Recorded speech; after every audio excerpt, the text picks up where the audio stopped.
Good evening. As Principal of the University of Edinburgh, it is my privilege to welcome you. Special welcome to our Rector, welcome to guests who are participating via the Internet, and of course a warm welcome to students and my colleagues. This Gifford Lecture is devoted to the memory of Professor Edward Said, and our Gifford Lecturer, who you so nicely welcomed, is Professor Noam Chomsky. He is, of course, famous for his works on linguistics, and when I was younger I would have whooped too. He's one of my heroes also. And he's also known as a leading public intellectual dealing with very important ethical and political issues. It's extremely fitting that he speak in the Gifford series, and historically speakers have included William James, Albert Schweitzer, Arnold Toynbee, and various people who one would certainly label in the important public intellectual camp. And given the topic, it's especially fitting that he give this Gifford Lecture devoted to the memory of Professor Said. Professor Chomsky.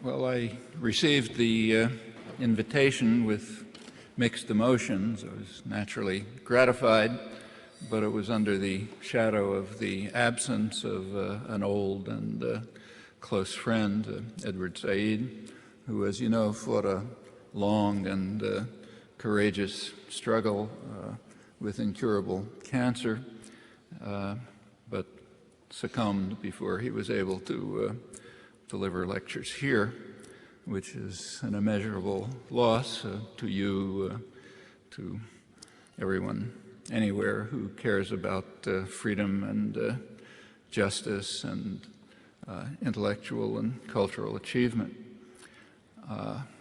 But I'm happy at least to be able to speak in his memory. Turn to the topic. By comparative and historical standards, we are all fortunate to enjoy great freedom. Freedom plainly offers opportunity.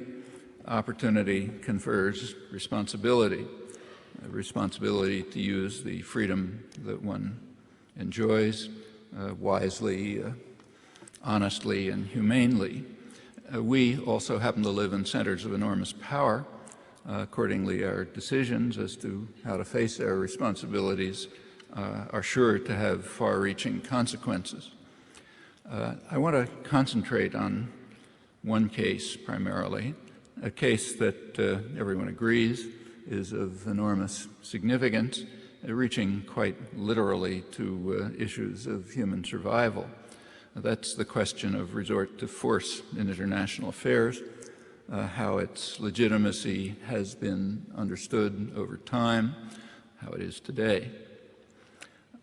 As you know, the hideous crimes of the 20th century led to dedicated efforts in 1945 to save humans from the curse of war. And the word save is no exaggeration. Surely, since it became clear in 1945 that the likelihood of ultimate doom is well beyond what any rational person would be willing to tolerate. Actually, the phrase ultimate doom is not mine. I'm borrowing it from two prominent strategic analysts writing in the Journal of the American Academy of Arts and Sciences, not given to hyperbole. They conclude that Washington's current military programs and aggressive stance, quoting them, carry an appreciable risk of ultimate doom. And they express the hope that the threat that the U.S. administration is posing to the world and to the American people will be countered by a coalition of peace-loving nations led by China. We've come to a pretty pass when such thoughts are expressed at the heart of the establishment. And what that implies about the state of American democracy is no less shocking and threatening, and you may leave it to you to consider what the judgments imply about Britain, which was not expected to lead the coalition. Well, in considering their reasons, the reasons that led them to these conclusions, a good place to start is with an event that actually took place after their article appeared, but is typical.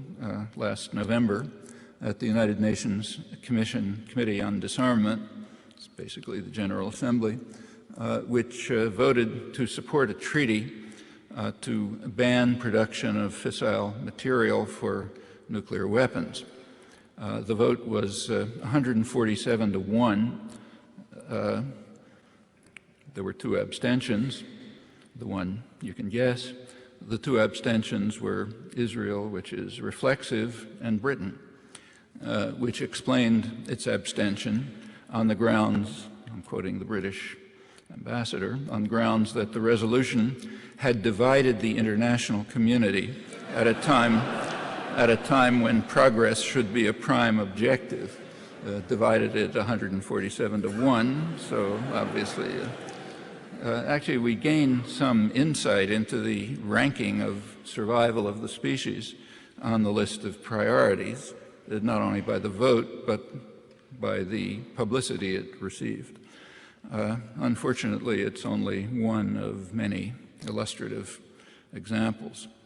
The efforts to end the curse of war led to a consensus on the principles that should guide state action. It's the United Nations Charter, the consensus and subsequent declarations and treaties. The consensus was reiterated last December by a high-level UN panel, which included the National Security Advisor for George Bush I. It was reiterated again by Kofi Annan a couple of days ago. The panel reiterated the conclusions of the United Nations Charter that force can be deployed only when authorized by the Security Council or under Article 51, famous Article 51, in defense against armed attack until the Security Council acts. Article 51 is generally interpreted to allow the use of force when, I'm quoting, the necessity for action is instant, overwhelming, and leaving no choice of means and no moment of deliberation. It's the classic wording of Daniel Webster, a case involving Britain. Any other resort to force is a war crime. In fact, the supreme international crime, differing from other war crimes in that it contains within it the accumulated evil of the whole, the words of the Nuremberg Tribunal. The December 2004 panel concluded that Article 51 should be neither rewritten nor reinterpreted. The panel then adds a comment directed to Western intellectuals. It says, "For those impatient with such a response, the answer must be that in a world full of perceived potential threats, the risk to the global order and the norm of non-intervention on which it continues to be based is simply too great for the legality of unilateral preventive action as distinct from collectively endorsed action to be accepted. Allowing one to so act is to allow all." That final sentence presupposes a principle that is the foundation of international law and of every moral code that merits even the slightest attention, the principle of universality. That is, we apply to ourselves the same standards we do to others, if not more stringent ones. But that principle is flatly rejected by the political leadership of the most powerful states and also by the dominant moral and political culture of the educated elites within them, again raising the prospects of ultimate doom. The discussion of Article 51 in the UN panel last December was, as I mentioned, addressed to Western intellectuals. In fact, it was a direct response to many years of enthusiastic support by Western intellectuals for intervention that they determined to be legitimate, even if illegal. And it therefore takes on unusual significance, even apart from the fact that it reaffirms the stand of the world outside of what the West calls the international community, namely itself. For example, the declaration of the South Summit in the year 2000, former non-aligned movement, surely with the recent NATO bombing of Serbia in mind. It's the highest level meeting ever of the former non-aligned countries, now accounting for 80% of the world's population. The declaration rejects what it calls the so-called right of humanitarian intervention, which it perceives to be traditional imperialism in a new guise. It also provided a detailed and quite sophisticated analysis of neoliberal globalization. It was ignored, apart from scattered derision, and in Britain, in fact, tantrums when it was mentioned, interesting ones. The forceful rejection of the post-war consensus in elite Western circles took place in the final years of the last millennium. Across the spectrum of articulate opinion, there was enthusiastic celebration of what was called a normative revolution in world affairs. These are all quotes, with acclaim for the idealistic new world bent on ending inhumanity, which had entered a noble phase of its foreign policy with a saintly glow. For the first time in history, a state is dedicated to principles and values, acting from altruism and moral fervor alone as the leader of the self-declared enlightened states, hence free to resort to force for what its leaders determine to be right. And that's a very small sample from an extraordinary deluge I've drawn only from the most respected liberal voices internationally. After several years of such flights of self-adulation, which probably have no historical precedent, judicious evaluation of the bombing, to which I'll return. These end-of-millennium declarations do reflect a large range of elite perceptions, in fact, something close to unanimity, but not those of the general public. So in the United States, a large majority of the public, very large majority, continues to take the position that states are entitled to use force only if, I'm now quoting the public opinion studies, only if there is strong evidence that the country is in imminent danger of being attacked. That is, an overwhelming majority of the public rejects the bipartisan consensus on preemptive war, rejects the Western intellectual consensus, and agrees with the much maligned South Summit and the recent UN panel. The legitimacy of the use of force is not the only issue on which American public opinion diverges very sharply from elite political culture. To take another current example, which also raises issues of survival, it's commonly reported that the United States refused to join the Kyoto Treaty a month ago. That's true only if the phrase United States excludes its population. That is, it's true only if we dismiss democracy with total contempt. The population overwhelmingly supported ratification of the treaty, in fact, so enthusiastically that a majority of Bush voters believed that he agreed with them, that the U.S. should join, because it's such an obvious thing to do. Very large majorities also believe that the United States should accept the jurisdiction of the International Criminal Court and the World Court, should rely on the United Nations to take the lead in international crises, including issues of security, reconstruction, and political transition in Iraq. That's been true since April 2003. A majority even believe that the United States should abandon the Security Council veto and accept majority rule. And the same is true on many other issues. Large majorities believe that the United States should rely on diplomatic and economic measures more than military ones in the so-called war on terror, and overwhelming majorities, as in the past, favor increased government spending on health care, education, and other social spending. All of this is in sharp opposition to public policy and pretty much to elite intellectual consensus. Studies revealing these facts were released by the most prestigious institutions that monitor public opinion shortly before the November 2004 presidential elections. Plainly, these results are of critical importance to functioning democracy. The studies reveal that both political parties are far to the right of the population on many of the most crucial issues. They barely received any mention, none in the national press.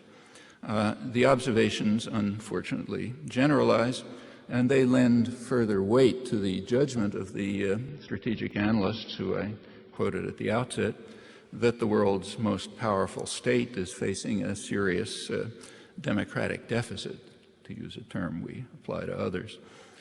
These conclusions are reinforced by studies of public opinion taken by the same major institutions that were taken shortly after the federal budget was announced a few weeks ago.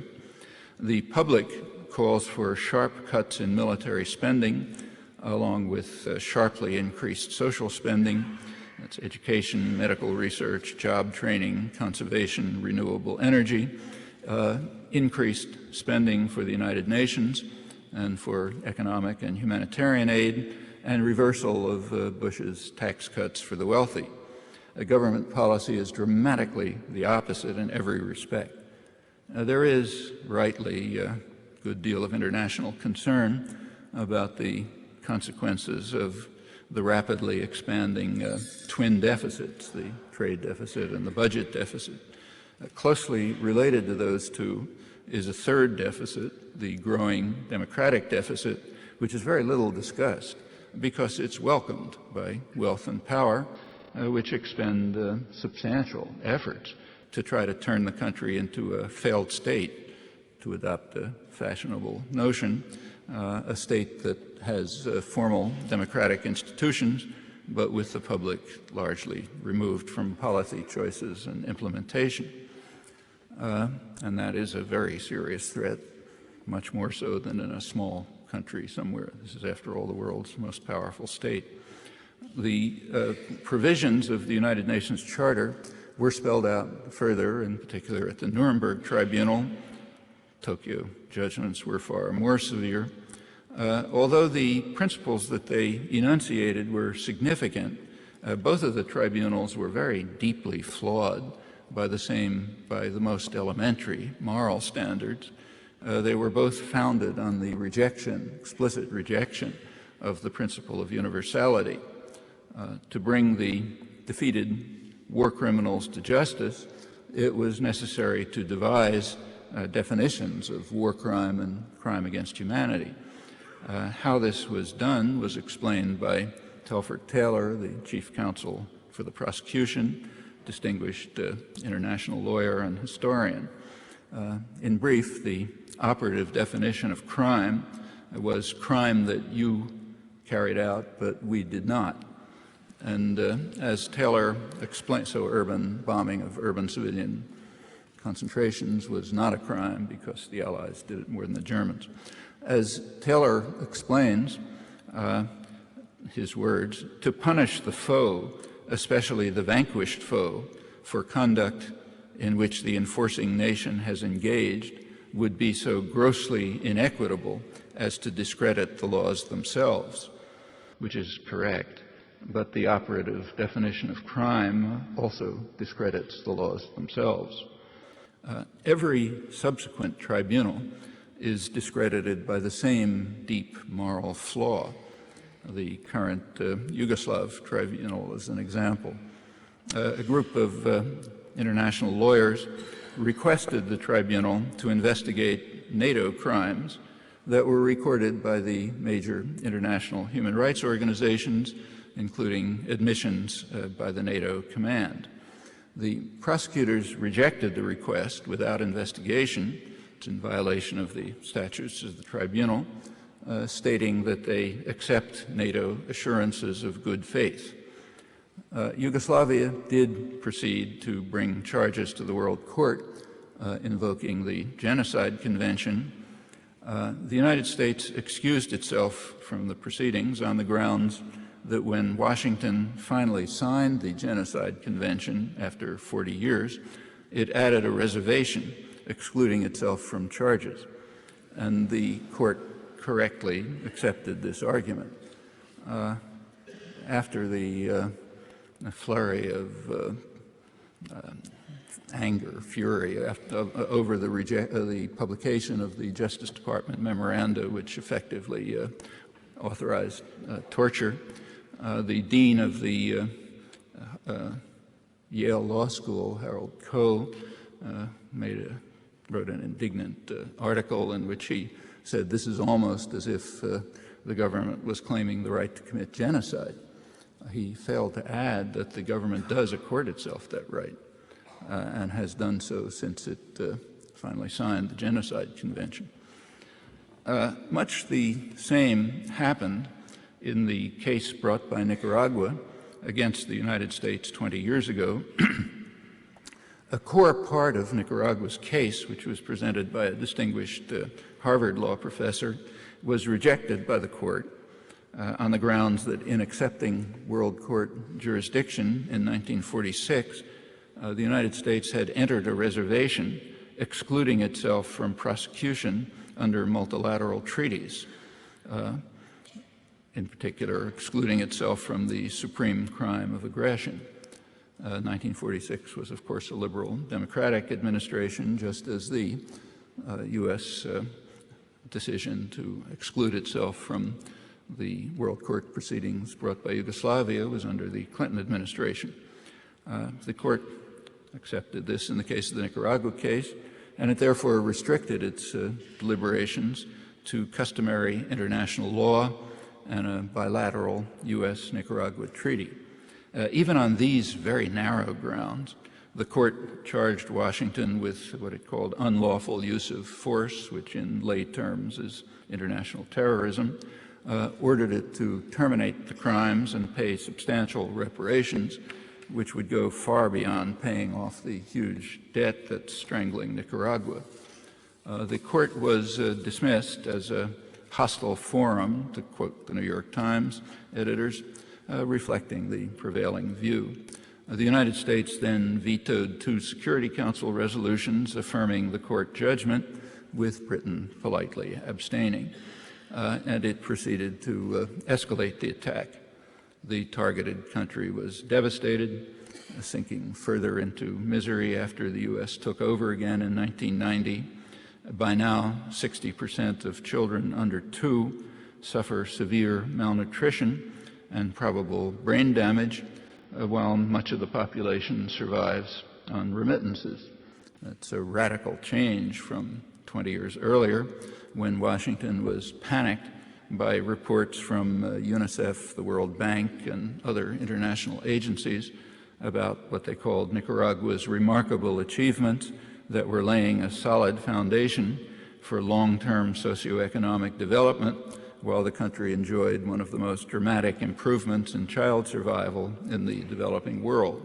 No problems about that now.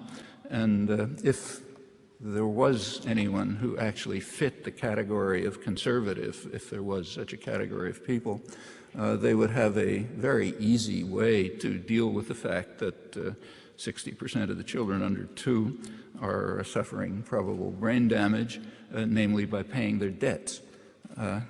Simple conservative principle, but that's beyond unthinkable. Compassionate conservatives might want to go beyond that if they existed, but they're much more interested in making political capital over the fact that a woman in a vegetative state shouldn't be allowed to die in dignity. The significance of matters like these in Washington, Western culture generally, is revealed by the recent appointment of John Negroponte to the new position of Director of Intelligence. He was the ambassador to Honduras, running the world's largest CIA station, not because Honduras is of any importance, but because he was supervising the international terrorist war for which Washington was condemned by the International Court of Justice and the Security Council, absent the veto. He also, part of his job was to deny regularly gruesome state crimes in Honduras so that the military aid could continue to flow for international terrorism. When the Inter-American Court tried Honduras and indeed convicted Honduras for these crimes, they requested that Negroponte testify, but the Reagan and Bush #1 administrations refused to allow him to appear. There has been virtually no reaction to the appointment of a leading international terrorist to the top counterterrorism position in the world. At the very same time, the heroine of the popular struggle that overthrew the murderous thug Somoza was denied a visa to teach at the Harvard Divinity School as a terrorist, also eliciting little reaction. Orwell would not have known whether to laugh or to weep. Rejection of the principle of universality is understandable. Just consider the consequences if we were willing to even admit the possibility of attending to elementary moral principles. It really is unthinkable. If the United States and its allies are granted the right of what's called anticipatory self-defense against terror in accord with the elite consensus, then a fortiori, Cuba, Nicaragua, a host of others have long been entitled to carry out terrorist acts within the United States because there is no doubt of its involvement in very serious terrorist attacks against them, extensively documented in impeccable sources, declassified U.S. government documents, and so on, and in the case of Nicaragua, even condemned by the World Court and the Security Council, absent the veto again. And surely Iran would be entitled to do so today in the face of very serious threats. The conclusions are, of course, utterly outrageous and advocated by no one. And there are still more outrageous conclusions.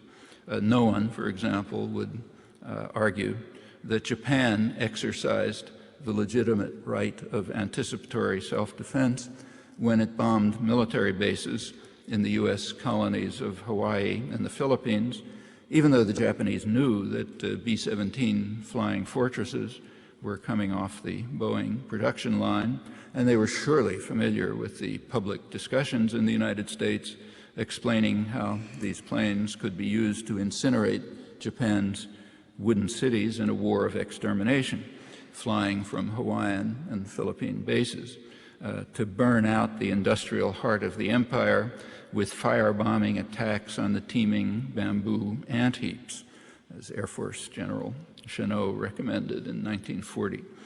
That's a far more powerful justification for anticipatory self-defense than anything conjured up by Bush and Blair and their associates.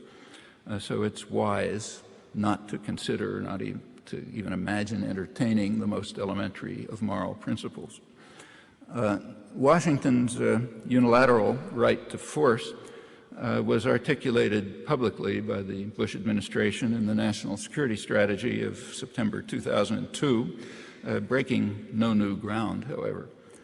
Writing in Foreign Affairs, the main establishment journal, even before the 2000 election, Condoleezza Rice condemned what she called the reflexive appeal to notions of international law and norms, and the belief that the support of many states, or even better, of institutions like the United Nations, is essential to the legitimate exercise of power by the United States. That is, the usual exception prevails. This extremist position has long been completely conventional. I'll just keep to the liberal end of the spectrum for a few illustrations. The elder statesman and Kennedy advisor, Dean Acheson, informed the American Society of International Law in 1963 that, in his words, no legal issue arises when the United States responds to a challenge to its power, position, and prestige, by terror in this case. He was speaking shortly after the Cuban Missile Crisis, which had brought the world to the brink of nuclear war a few months earlier. We only learned recently how close it was. An important part of the background to this virtual annihilation of the species, important part of it was Kennedy's campaign to bring the terrors of the earth to Cuba, phrases historian and Kennedy advisor Arthur Schlesinger's in his biography of Robert Kennedy, who was assigned responsibility for bringing the terrors of the earth to Cuba. And the campaign of international terrorism was in fact no slight matter and escalated in later years. Still keeping to the liberal side of the spectrum, the Clinton doctrine was that the United States will, if it chooses, resort, quoting again, resort to unilateral use of military power to defend vital interests, such as ensuring uninhibited access to key markets, energy supplies, and strategic resources, without even the pretexts that Bush and Blair devised. Taken literally, the Clinton doctrine is much more expansive than Bush's national security strategy, which aroused enormous fear and concern around the world and elicited very harsh criticism at once, even within the foreign policy establishment in the United States. The more expansive Clinton doctrine, in contrast, was barely noticed. The international affairs literature makes the difference clear. It's explained by Clinton's Secretary of State, Madeleine Albright, also writing in Foreign Affairs. She pointed out that, with regard to the Bush doctrine, that every president has such a doctrine in his back pocket, but it is simply foolish to smash people in the face with it and to implement it in a manner that will infuriate even allies. A little tact is useful, in other words.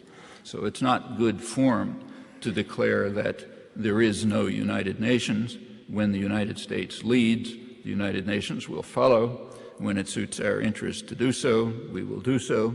When it does not suit our interests, we will not.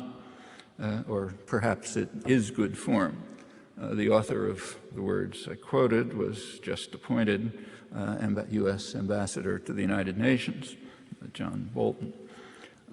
The attitudes on use of force of the elite consensus receive an instructive expression in the scholarly literature. One of the leading American historians, Yale University Professor John Lewis Gaddis, published the first book, scholarly book, that goes into the historical roots of the Bush administration, so-called preemptive war doctrine, which he basically supports with the usual provisos about style and tactics.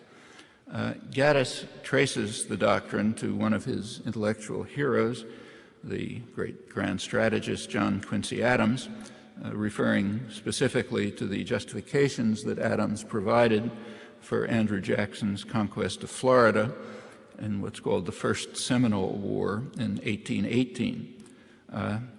Adams argues that the war was justified in self-defense. Gaddis agrees. In Gaddis's version, after Britain sacked Washington in 1814, U.S. leaders recognized that expansion is the path to security. That's the leading motif. Expansion is the path to security, and therefore conquered Florida, a doctrine now expanded to the whole world by Bush. And Gaddis concludes that when Bush warned, quoting him, that Americans must be ready for preemptive action when necessary to defend our liberty and defend our lives, he was echoing an old tradition rather than establishing a new one, reiterating principles that presidents from Adams to Woodrow Wilson would all have understood very well.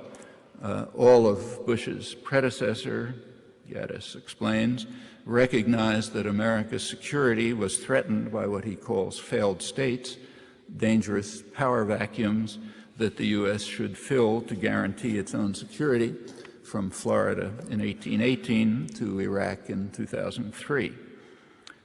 Gaddis is a good historian. He cites the right historical sources, primarily historian William Earl Weeks, who did the major scholarly work on the Seminole Wars, but Gaddis omits what they say. So let me fill in a few of the details, which are not uninformative.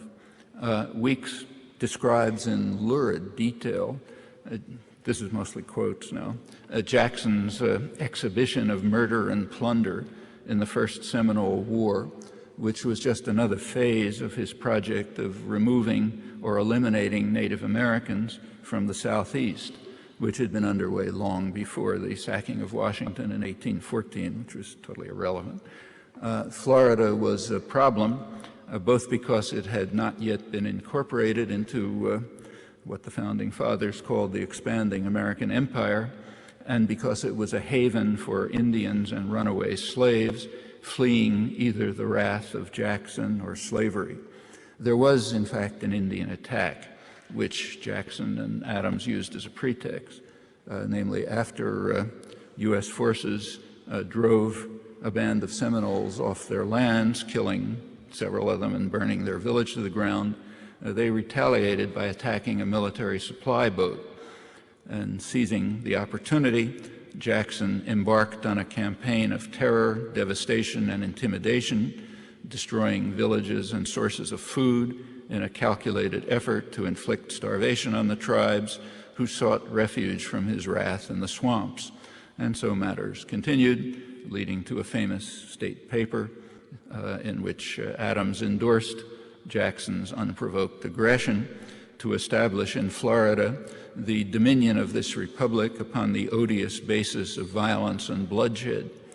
These words of the Spanish ambassador are a painfully precise description, Weeks writes.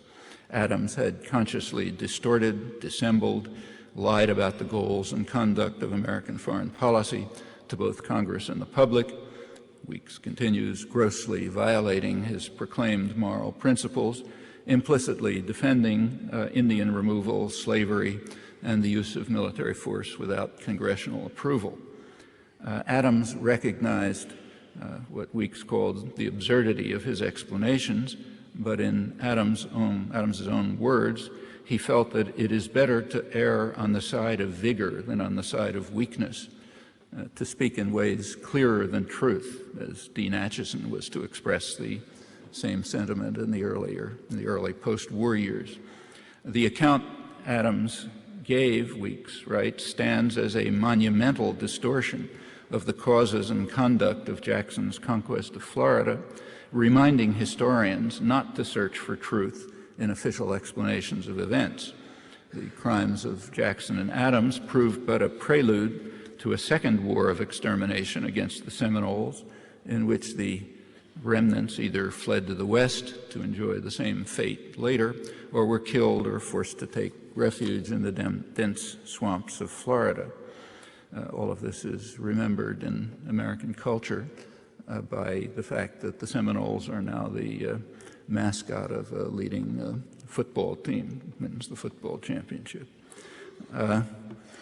Weeks stresses the important point that by endorsing Jackson's crimes, Adams shifted the power to make war from Congress to the executive in violation of the Constitution.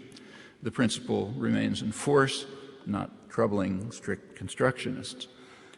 Weeks points out that Adams also established, I'm quoting him, the presidential rhetoric of empire designed to mobilize, to marshal public and congressional support for its policies, a durable and essential aspect of American diplomacy, inherited and elaborated by successive generations of American statesmen, but fundamentally unchanged over time. The rhetorical framework, he points out, rests on three pillars: the assumption of the unique moral virtue of the United States, the assertion of its mission to redeem the world by spreading its professed ideals and the American way of life, and the faith in the nation's divinely ordained destiny.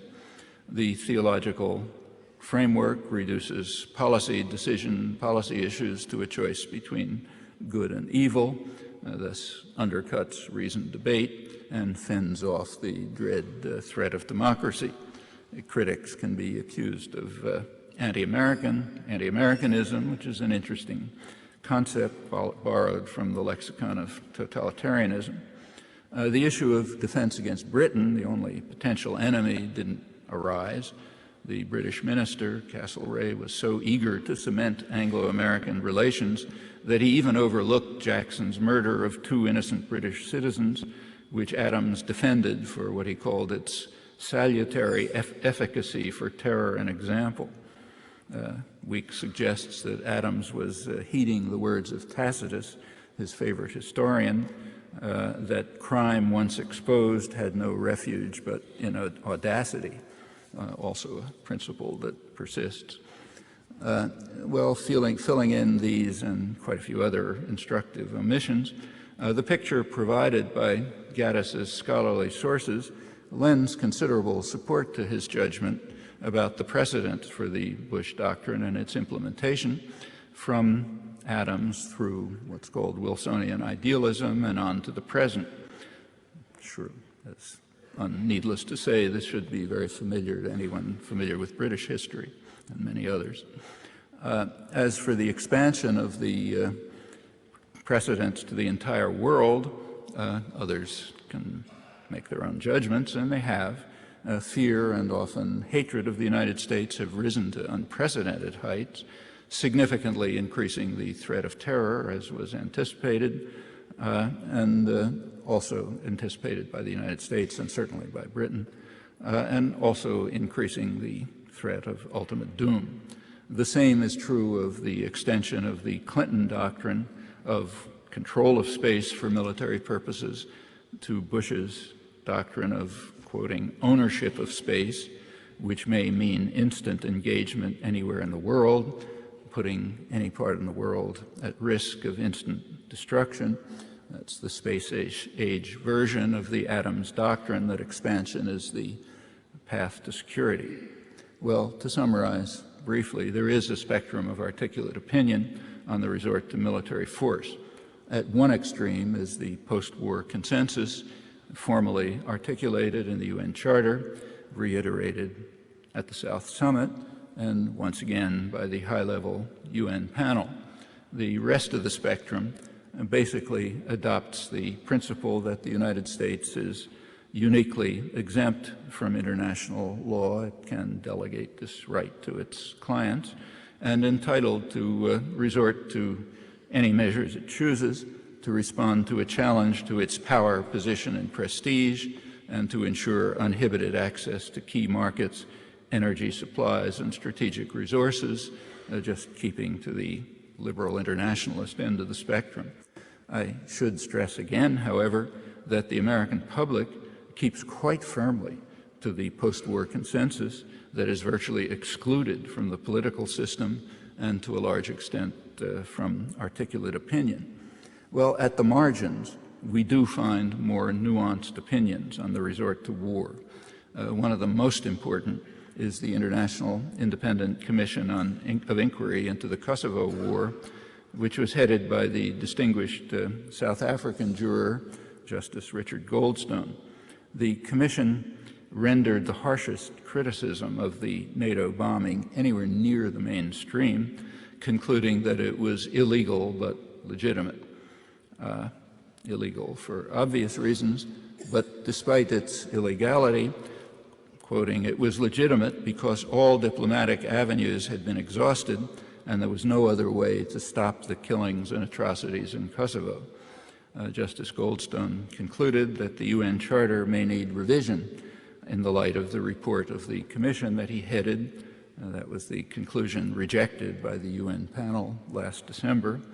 The NATO intervention, Goldstone explains, is too important a precedent for it to be regarded as an aberration. Why? Because it was carried out by the powerful states. He also, dismissing routinely the principle of universality, he also stressed the need for objective analysis of human rights abuses. Well, one question that objective analysis might address is whether indeed, as the Commission concluded, all diplomatic options had been exhausted in Kosovo. The fact is that when NATO decided to bomb, there were two diplomatic options on the table, a NATO proposal and a Serbian proposal. After 78 days of bombing, a compromise was reached between them, which suggests that diplomatic options may well have been available. A second question, more important, is whether indeed there was no other way to stop the killings and atrocities in Kosovo, as the Independent Commission asserts, clearly a crucial matter. Here, objective analysis happens to be unusually easy. There's a vast documentary record from impeccable Western sources. The U.S. State Department published several compilations of documents. The British Parliament had a lengthy investigation, NATO, OSCE, others. They all reached the same conclusion. Overwhelmingly, the killings and the atrocities followed the bombing. In the extensive literature on this topic, from media to scholarship, the documentation is almost universally ignored, and the chronology is reversed. I've reviewed the dismal record elsewhere and won't put it aside here. Justice Goldstone is in fact unusual in that he recognizes the facts. In his words, the direct result of the bombing was that almost 1 million people fled Kosovo into neighboring countries, and about 500,000 were displaced within Kosovo itself, a tremendous catastrophe for the people of Kosovo, a catastrophe that was compounded by major crimes under NATO military occupation afterwards. The consequences of the bombing should certainly have been no surprise. They were predicted by NATO Commander Wesley Clark as soon as the bombing began, quite publicly. Other sources make it clear that the Clinton administration also anticipated the crimes that followed the bombing, and in fact, Clark confirms that in more detail in his memoirs. It's hard to imagine that the British authorities were more deluded. Kosovo was in fact an ugly place before the bombing, before the NATO bombing, though regrettably not by international standards. According to the major Western sources, about 2,000 people had been killed in the year prior to the invasion, many of them by KLA Albanian guerrillas attacking Serbs from Albania in an effort, as they openly announced, to elicit a harsh Serbian response that could be used to rally Western opinion to their cause. The British government makes the astonishing claim that until January 1999, 2 months before the bombing, most of the killings were the responsibility of the KLA guerrillas attacking from Albania. And the rich Western documentation reveals that nothing substantial changed in the 2 months that followed up until the bombing. One of the very few serious scholarly studies, even to consider these matters, estimates that Serbs were responsible for 500 of the 200 killed. This is the careful and judicious study by Nicholas Wheeler, who supports the NATO bombing on the grounds that there would have been worse atrocities had NATO not bombed. So the argument is that by bombing at a time when most of the atrocities were attributable to the KLA guerrillas, with the anticipation that the bombing would lead to far worse atrocities, NATO was preventing atrocities. The fact that this is the argument contrived by the most serious analysts tells us a good deal about the decision to bomb, particularly when we recall that there were diplomatic options on the table and that the agreement reached after the bombing was a compromise between them. Formally, at least, NATO instantly violated the agreement. Well, Kosovo is one of the two great achievements that were brought forth to give retrospective proof that for the first time in history, states were observing principles and values under the guidance of their Anglo-American tutors, and that the Charter must be revised to allow the West to carry out humanitarian intervention. The other example adduced was East Timor. That example is truly atrocious. that it can even be brought up without shame is a remarkable comment on Western intellectual culture, and here almost the entire West is complicit, though the U.S. and British role are by far the worst. That's extensively documented in print, so I'll skip it, along with some other recent examples that merit discussion and I think lead to the same conclusions.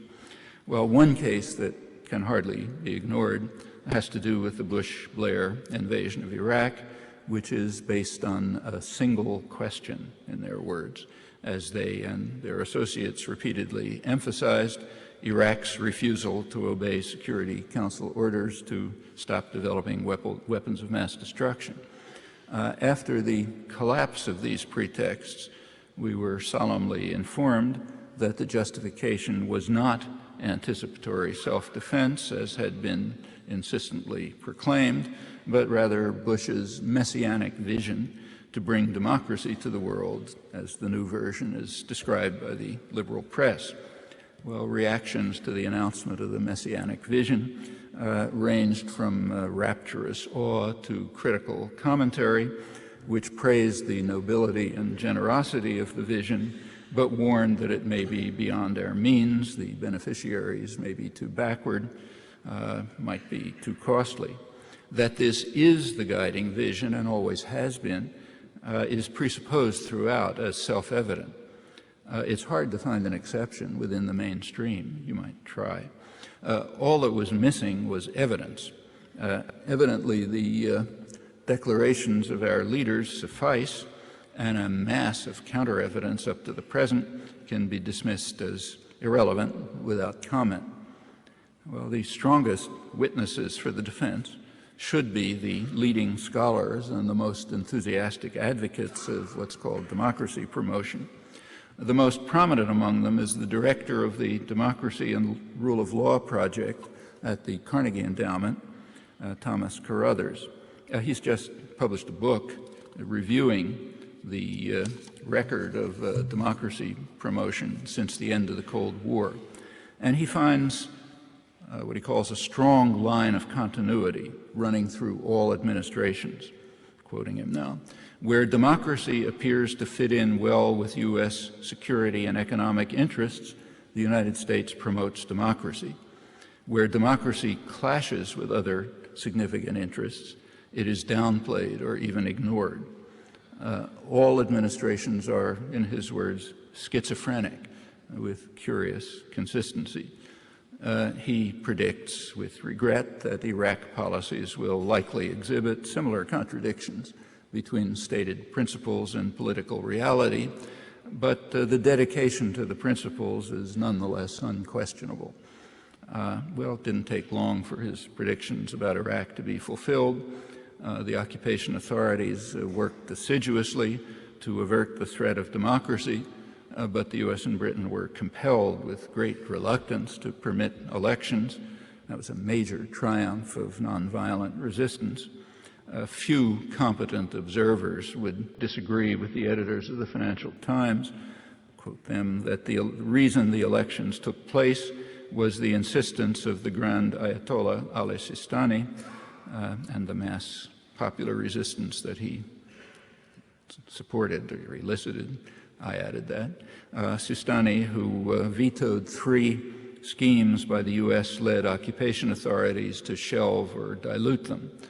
Bush and Blair did not waste a single moment in declaring that they intended to subvert the elections that they had tried to prevent by rejecting any timetable for withdrawal, as a large majority of the Arab population want, and as even their own candidate, Iyad Alawi, was compelled to include as a plank in his program. So the strong line of continuity persists, and the struggle is far from over. Carruthers also wrote the standard scholarly work on democracy promotion in Latin America in the 1980s, in part from an insider's perspective. He was in Reagan's State Department as in the programs of democracy enhancement. He regards the programs as sincere but a failure, and a systematic failure. Where U.S. influence was least in the Southern Cone, progress was greatest. Where U.S. influence was greatest, in the regions nearby, progress was least. And the reason, Carruthers explains, is that the United States would tolerate only limited top-down forms of democratic change that did not risk upsetting the traditional structures of power with which the United States has long been allied. Washington sought to maintain the basic order of quite undemocratic societies and to avoid populist-based change. In short, the strong line of continuity goes back a decade earlier to its Reaganite roots. And remember, I'm not quoting a critic, but the most prominent advocate of the scholarly advocate of the programs. Well, it goes back far beyond, but I'll skip that. And none of it should come as any surprise. It merely reveals that the United States is very much like other powerful states, past and present, pursuing strategic and economic interests of dominant sectors. Intellectuals have the task of covering it up and making it look as if it's dedicated to principles and values. Democracy is fine as long as it takes the top-down form that does not risk popular interference with primary interests of power and wealth. And much the same doctrine holds internally, where enormous efforts are made to protect the minority of the opulent from the majority. It's a primary goal of government. I'm quoting the framer of the American constitutional system, James Madison, explaining what the new system should be to his colleagues at the Constitutional Convention. Well, popular struggle over these matters over the centuries has produced many victories for freedom and democracy, but progress is not a smooth upward trajectory. There are periods of regression, sometimes reaching so far that the population is almost completely marginalized in pseudo-elections. In recent years, they're run by the same people who sell toothpaste and cars, literally. As we all know very well, business despises and fears the markets of orthodox economic doctrine in which informed consumers make rational choices. In the United States, business spends hundreds of billions of dollars a year to prevent that outcome, projecting imagery to delude consumers. Uncontroversially, that's the goal of advertising, not providing information. And the observation is as old as Adam Smith, who warned that the interests of merchants and manufacturers is to deceive or even to oppress the public, as they have done on many occasions, now served by major industries developed for these purposes. When the public relations industry is given the task of selling candidates, it naturally resorts to the same techniques as it does in selling commodities, projecting imagery to delude voters. So deceit is employed to undermine democracy, just as it is the natural device to undermine markets. The November 2004 presidential election in the United States provides a very striking example, one that takes real talent to miss. The United States, there's plenty of information about it. As polls show, voters had little idea of the stand of candidates on issues. In fact, only about 10% said that their vote is based on the candidates' agendas, ideas, platforms, and goals, about which, furthermore, they were often deluded. As I already mentioned, important studies right before the election, and virtually unreported, showed that the bipartisan consensus is far to the right of public opinion on major issues. That's a real triumph of marginalization of the population in a formal democracy, and it's worth adding that U.S. political and economic managers are teaching useful lessons to their counterparts elsewhere. I'm sure you can provide examples. Well, that's a small sample of issues of major significance for the future. Not least among them is the propriety of the use of force. Inquiry might reveal genuine cases of intervention that are illegal but legitimate, but there's always a heavy burden of proof. The prize example offered leaves this as a dubious doctrine for the times and tends to reinforce the measured judgment of the World Court in 1949, reaffirmed in the Nicaragua case and others, and recently reiterated by the high-level UN panel. To quote the court in 1949, the court can only regard the alleged right of intervention as the manifestation of a policy of force, such as has in the past given rise to most serious abuses, and such as cannot, whatever be the defects in international organization, find a place in international law. From the nature of things, intervention would be reserved for the most powerful states and might easily lead to perverting the administration of justice itself. Inquiry very definitely does reveal that state terror and other forms of threat and use of force have brought the world very close to the edge of ultimate doom. It's actually shocking to observe how easily such discoveries are ignored in the intellectual culture, including quite recent and astonishing ones. Today, surely, only the most blind and irrational will ignore the call that was issued by Bertrand Russell and Albert Einstein exactly 50 years ago, when they said, "Here then is the problem which we present to you, stark and dreadful and inescapable. Shall we put an end to the human race, or shall mankind renounce war?"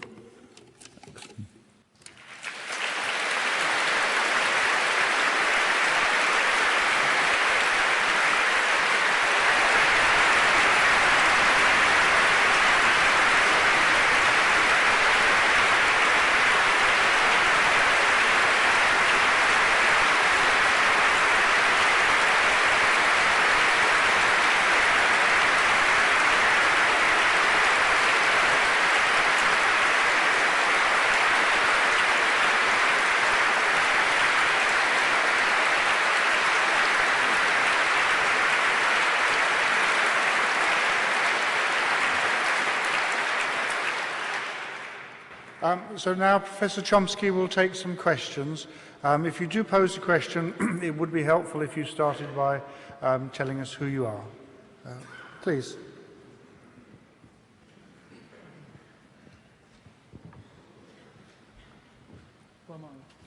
Yeah, my name is Hisham. I'm from the University of Nottingham, and I come from Algeria. Professor Chomsky, thank you for the talk. It's really a pleasure I'm glad I came from Nottingham to hear a speech. My question is regarding the Middle East. I wasn't lucky enough to come to your earlier talk today, and I wanted to know what your thoughts were on the recent developments in the Middle East, especially regarding the recent London summit, and what your thoughts about what would happen or what's going to happen. I didn't hear completely, but you're talking about the London summit. Yeah, in general, but in particular the recent developments in the Middle East and how you see Israel-Arab conflict with Israel notably missing. Thank you. And the most important state was not there, namely the United States, because part of the intellectual culture in England and most of the West, and of course in the United States, is to suppress a very crucial fact. The barrier to a political settlement of the Israel-Palestine conflict for the last at least 30 years, in fact beyond, is the United States. But we're not allowed to say that because we are, by definition, the enlightened states, and that's our leader, so it can't be true. But they were missing, and therefore what happened is mostly irrelevant. The actual results of the summit were pretty much to reaffirm what happened in the Abbas-Sharon truce. The truce is better than no truce. It's better to have less killing than more killing. On the other hand, it was a tremendous victory for U.S.-Israeli rejectionism. The only substantive element, and this was pretty much the same in the London summit, was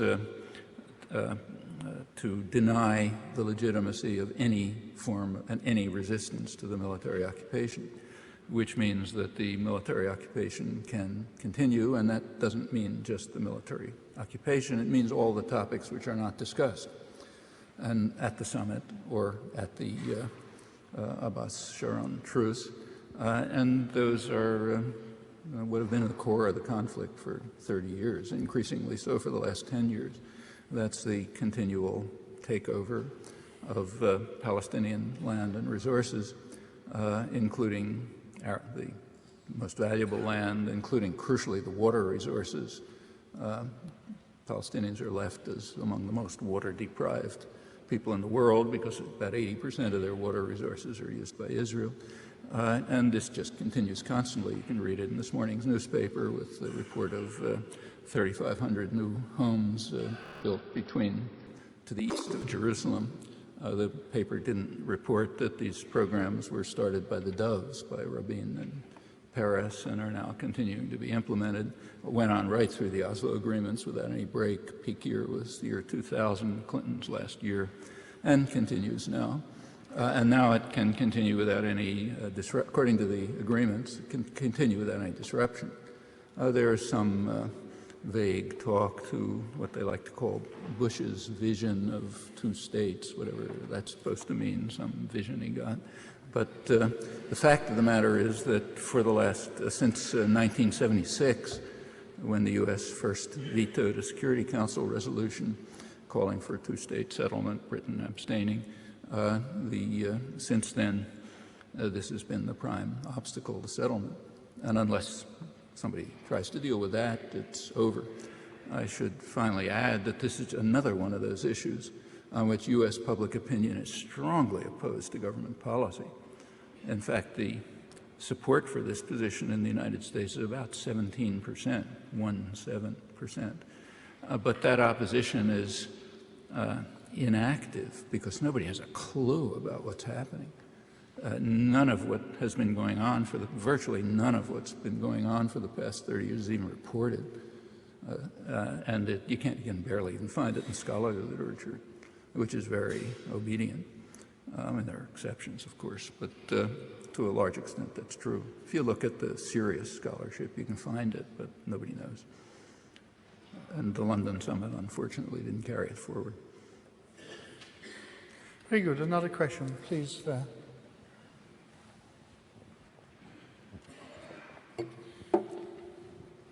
Thank you. My name is Dan Hallam, and I live in Edinburgh here, a musician. I have a question for Professor Chomsky. Looking at the recent events, it seems to me that certainly the past two Bush elections have demonstrated more than anything that America is in crisis with itself, as much as with itself, as much as socially and politically is at crisis with itself. America is at crisis with itself. In a crisis with itself? With itself. At what point do the American people get their country back? Because it would seem to me, I know we know, for example, that it's in past administrations there has always existed a conflict of interest vis-a-vis business, etc. We know that, but it would seem to me now that past revelations demonstrate clearly that business has perhaps well and truly taken over, to use the local parente, lock, stock and barrel. And what I see, for example, in Iraq is not a government in charge, but is big business in complete charge of the complete operation, to the extent that security seems to be provided, for example, by privatized quasi-mercenary armies. I think we should let Professor Chomsky reply now. So what, my question then, in a nutshell, is at what point do you see the American people waking up? What are they going to do about this? Well, first of all, what you're describing could pretty much be said about Britain, and through its whole history, in fact. You know, there's slight differences here and there, but it's... I mean, the British Empire, for example, was run by mercenaries to a far greater extent than the U.S. In Iraq. How did Britain hold India? How many British troops were there? It was mostly local forces, you know, Gurkhas, sepoys taken from one area and sent to kill people in some other area. That's how they invaded Afghanistan and Africa and so on. The reliance on civilian soldiers is very rare. I mean, it's in fact a mistake that the United States made in Vietnam. They learned that you can't rely on civilian soldiers to carry out a murderous colonial war. Britain always knew that. France always knew it. Others knew it. That's why they relied either on professional killers or on local forces that could be sort of used. It's true that the United States, that's why the top military and the top political echelon in the United States turned against the draft, against conscription in around 1970, because they finally learned the lesson that's familiar to every preceding imperial power, and that the U.S. itself had kept to. They didn't invade the Philippines and others with conscripts. And it's true now the second largest force, the second largest military force in Iraq is not Britain, it's private contractors.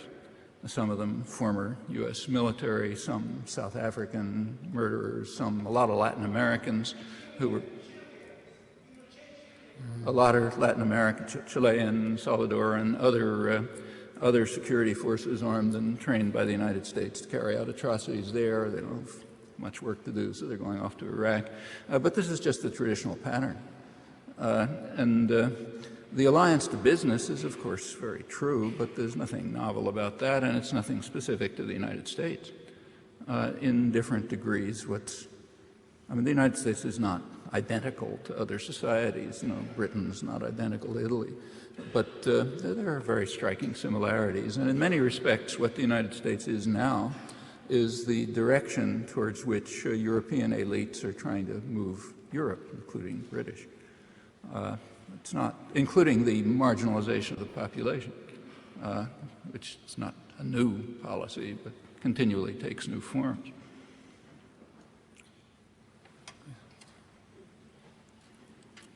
Chris Frew, freelance journalist. You've said that American public opinion is in many ways to the left of the parties.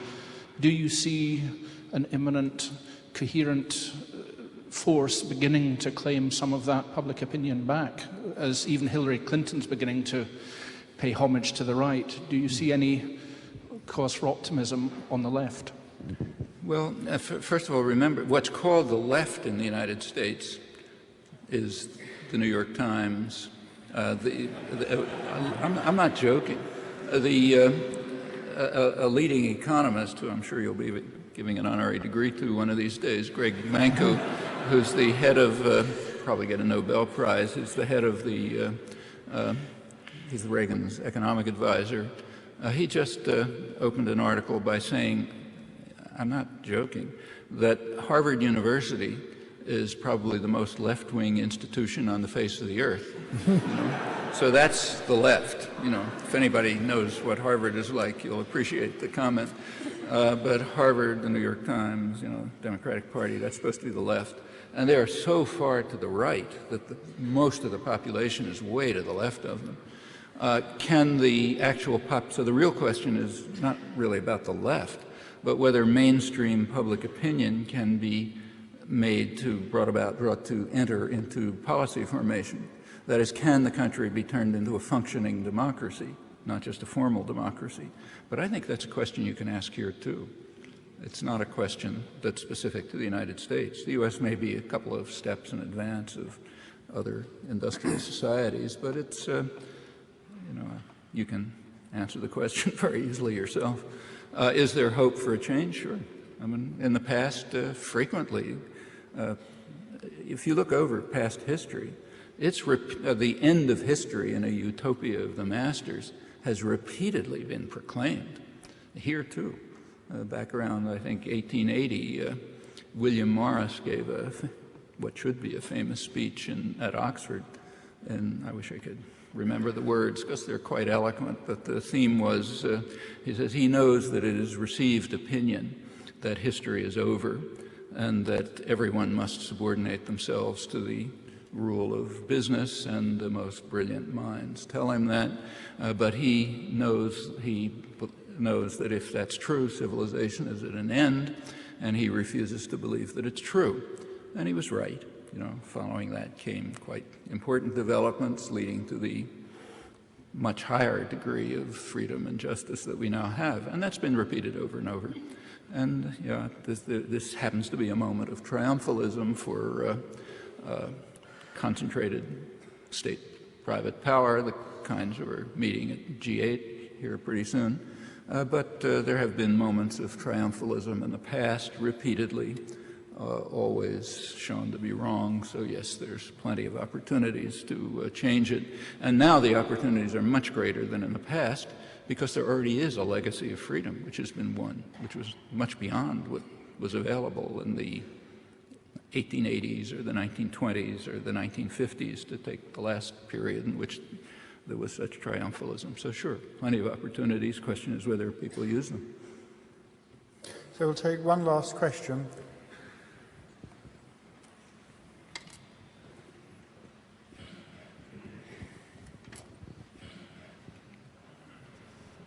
Hi, my name is Nina, and I haven't got a fully formulated question, but I was hoping that you could say a few words on the connection between what you've been talking about and the abandonment of the rule of law between states and what is going on within states, especially the so-called enlightened ones now to the run-up, in the run-up to the G8, for example, the clampdown on protest and political activism in this country. I couldn't hear the last few words. Did you get the last? In the run-up to the G8, there's a lot of clampdown on political activism and protest.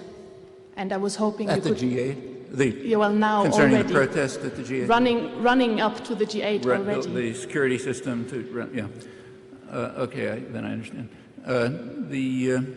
There's been well, you know much better than I do, a lot of hysteria stirred up about the threat of violence at the G8 meetings. That's what you're referring to, big police presence, security forces.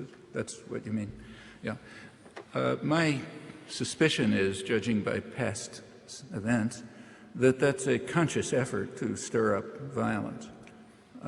If you take a look at past, the governments have a very strong interest in stirring up violence at such meetings. Governments and the private power that they are closely connected to, they desperately do not want the issues to be discussed. They want to keep the issues that the protesters have in mind off the agenda.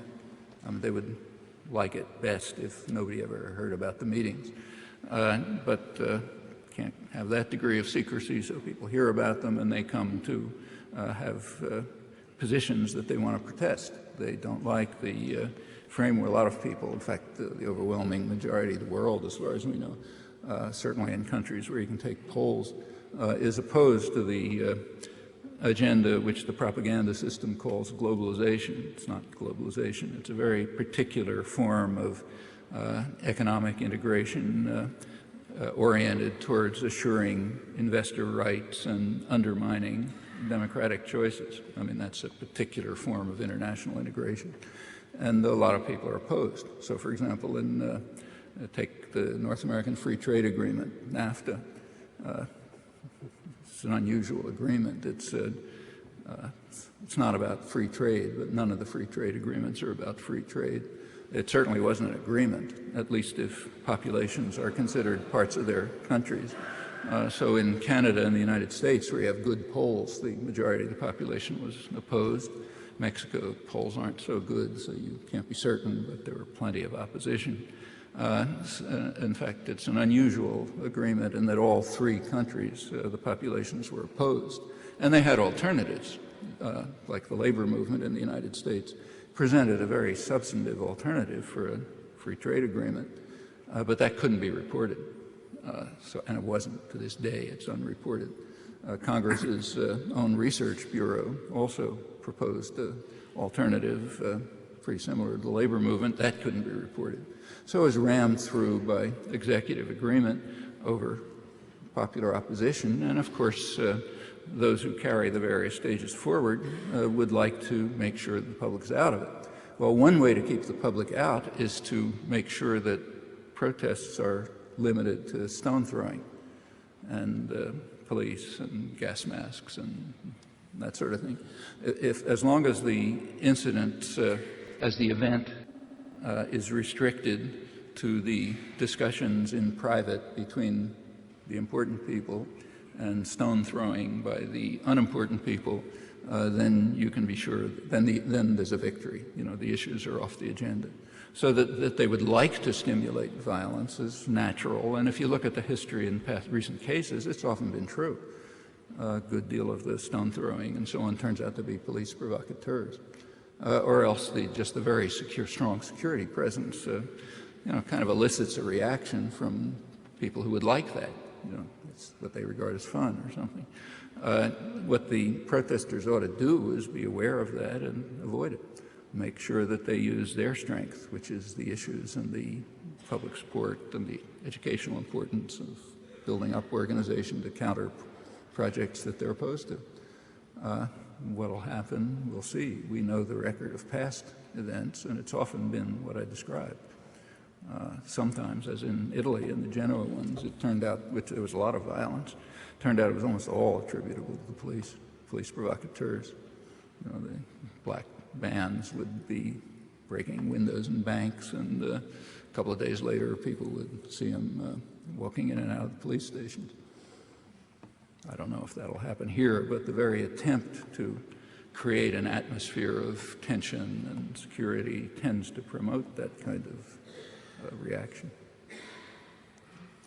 The University of Edinburgh and the Gifford Committee is very grateful to Professor Chomsky for coming here to lecture on these very important topics and for debating with the audience, and I'm sure you'll want to join with me in thanking him again.